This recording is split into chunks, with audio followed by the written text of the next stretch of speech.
ഓ ഇന്നലെ കണ്ടതല്ല സ്വപ്നമായിരുന്നു, അതുകൊണ്ട് രക്ഷപ്പെട്ടു. അവളെങ്ങാനും നേരിട്ട് വന്ന് എന്നെ തീർത്ത് കളഞ്ഞേനെ.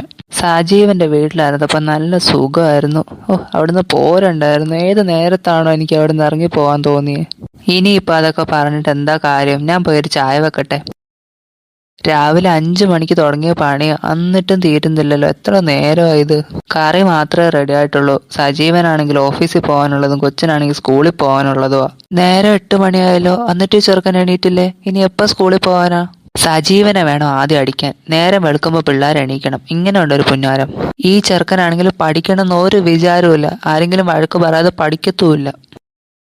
കളക്ടർ അവധി തന്നാലും ഇല്ലെങ്കിലും ഞാനിന്ന് സ്കൂളിൽ പോവൂല.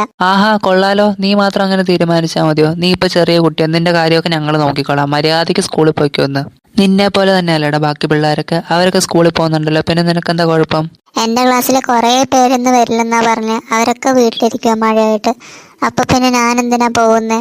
അവരൊക്കെ പോകുകയോ പോകാതിരിക്കുകയോ എന്താണെങ്കിലും കാണിക്കട്ടെ, എനിക്കതൊന്നും അറിയണ്ട. നീ ഇന്ന് സ്കൂളിൽ പോയിരിക്കും. നിന്നെ ഞാൻ സ്കൂളിൽ വിട്ടിരിക്കും. അപ്പൊ പോയിട്ട് യൂണിഫോം ഇട്ടിട്ട് വാ. ആന്റി, എനിക്ക് സ്കൂളിൽ പോവണ്ട. ഞാൻ മാത്രം പോയാൽ അവരെന്നെ കളിയാക്കും. ഞാനിനി ഒന്നും പറയുന്നില്ല. എല്ലാം നിന്റെ ഇഷ്ടം പോലെ ചെയ്തോ. എന്റെ വാക്കിന് എന്തെങ്കിലും വില തരുന്നുണ്ടെങ്കിൽ നീ ഇന്ന് സ്കൂളിൽ പോകണം. സജീവന്റെ വീട്ടിൽ ബന്ധായിരിക്കും നടക്കുന്ന. മിനിയും സജീവനും അർപ്പിതും എല്ലാവരും നല്ല സന്തോഷത്തിലായിരിക്കുമോ, അതോ വല്ല വഴക്കൊക്കെ ആയിരിക്കുമോ? എങ്ങനെ ഇപ്പൊ അറിയാൻ പറ്റുക? അവിടെ വരെ ഒന്ന് പോയി നോക്കിയാലോ? ഓ വേണ്ട, ഇനി അവക്കെങ്ങാനും ഇഷ്ടപ്പെടാതെ തന്നെ ഇറക്കി വിട്ടാ പിന്നെ നാണക്കേടായി. അവിടെ എന്താ നടക്കുന്നതെന്ന് അറിയാതെ എനിക്കൊരു സ്വസ്ഥതയില്ലല്ലോ. അവിടെ തന്നെ നിന്നാ മതിയായിരുന്നു. എന്തിനാണ് അവിടെ നിന്ന് ഇറങ്ങി പോകുന്നത്? നിങ്ങളൊക്കെ വലിയ ആൾക്കാരല്ലേ, ഞങ്ങളെ പോലെ പാവങ്ങളൊക്കെ ഓർക്കേണ്ട കാര്യം നിങ്ങൾക്കുണ്ടോ? ഇങ്ങനെയൊക്കെ പോകുന്നു. പിന്നെ എൻ്റെ ചേച്ചി ഇവിടെ 3-4 മാസം ഉണ്ടായിരുന്നു. പിന്നെ മിനിയായിട്ട് ഇടയ്ക്കിടയ്ക്ക് ഉടക്കായതുകൊണ്ട് ചേച്ചി ഇവിടുന്ന് പോയി.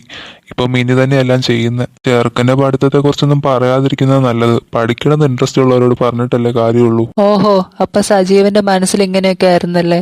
സജീവൻ ഇപ്പോഴും സജീവന്റെ ചേച്ചിയാ വലുത്.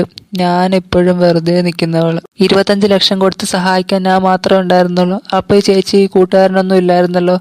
അപ്പൊ എന്നെ വേണം, ഇപ്പൊ എന്നെ വേണ്ടതാനും. അങ്ങനെ വിട്ടാ പറ്റില്ലല്ലോ. സജീവൻ എന്നോട് മിണ്ടാൻ മാത്രം നേരമില്ല. ബാക്കി എല്ലാവരോടും ഫോണിൽ 24 മണിക്കൂർ മിണ്ടിക്കൊണ്ടിരിക്കാം.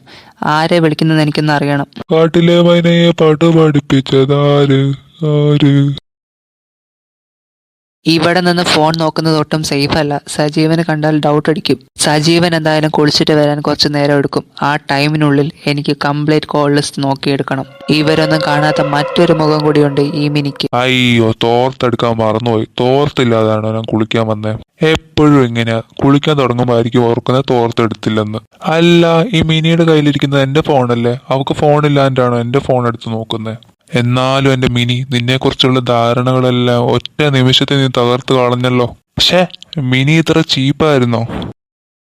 പണ്ടാരം, ഫോണിന് ലോക്കിട്ട് വെച്ചേക്കോ. ഇതെങ്ങനെ തുറക്കാന്? എന്തായാലും തിരിച്ചു കൊണ്ടേ വെക്കാം. വെറുതെ കഷ്ടപ്പെട്ടു പോയി ഫോൺ എടുത്തു, എന്നിട്ട് ഒരു കാര്യം ഉണ്ടായില്ല. അയ്യോ, ദേ സജീവൻ നിൽക്കുന്നു.